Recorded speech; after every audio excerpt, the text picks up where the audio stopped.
పత్రికా మిత్రులకు హృదయపూర్వక నమస్కారాలు.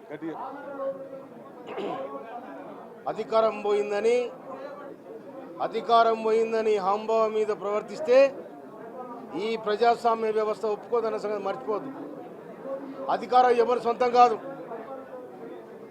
ప్రజాస్వామ్యాలు ఇవాళ వీళ్ళు రావచ్చు, రేపు ఇంకోళ్ళు రావచ్చు.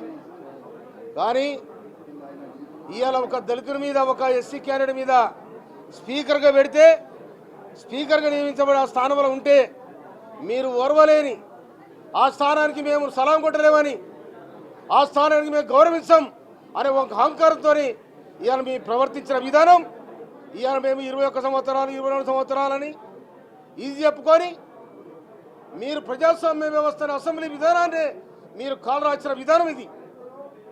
కనుక ఒక దళితులైతే అక్కడ ఉండకూడదా? ఒక ఎస్సీ క్యాండిడేట్ అక్కడ ఉండకూడదా? ఎవరు ఉండాలి అక్కడ? మీరు నిలిచిన వాళ్ళు ఉండాలా? మీరు నిలిచిన వాళ్ళు ఉన్నారు. 10 ఏళ్ళు మీ రాజ్యమే లేదు.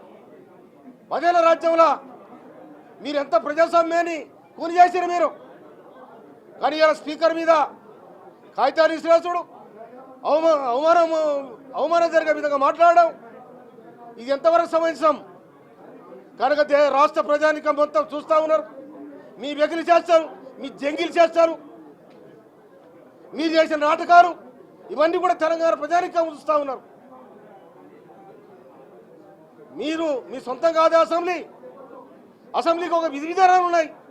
ఆ విధి విధానాల ప్రకారం నడవాలి తప్ప మీ ఇష్టం వచ్చినట్టు నడిచి నేను స్పీకర్ లెక్కలేదు, ఎవరు లెక్కలేదు, మాకు మేమే లెక్క అంటే అది కుదరదు. అది ఇవాళ నిజంగా పోయిన అసెంబ్లీలో మా సోదరుడు సంపత్ కాగితం విసిరేసినందుకు మీరు సస్పెండ్ చేశారు. మిమ్మల్ని ఎందుకు సస్పెండ్ చేయకూడదు? అందుకోసం నేను రాష్ట్ర ప్రభుత్వాన్ని విజ్ఞప్తి చేస్తా ఉన్నా.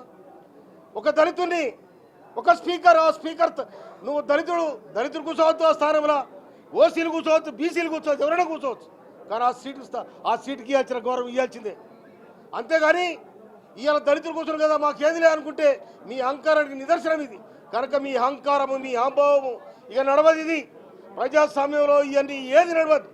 అందుకోసం ప్రజాస్వామ్యం పదిలంగా ఉంటుంది, ప్రజాస్వామ్యం నడుతుంది. కానీ నువ్వు దళితుల మీద, ఒక స్పీకర్ మీద మీరు కాగితాలు ఇచ్చి అవమానపరిచినందుకు మీరు బేషరతుగా క్షమాపణ చెప్పాలి. లేకపోతే వాళ్ళ సభ్యత్వాన్ని రద్దు చేయాలని కూడా డిమాండ్ చేస్తా ఉన్నాను.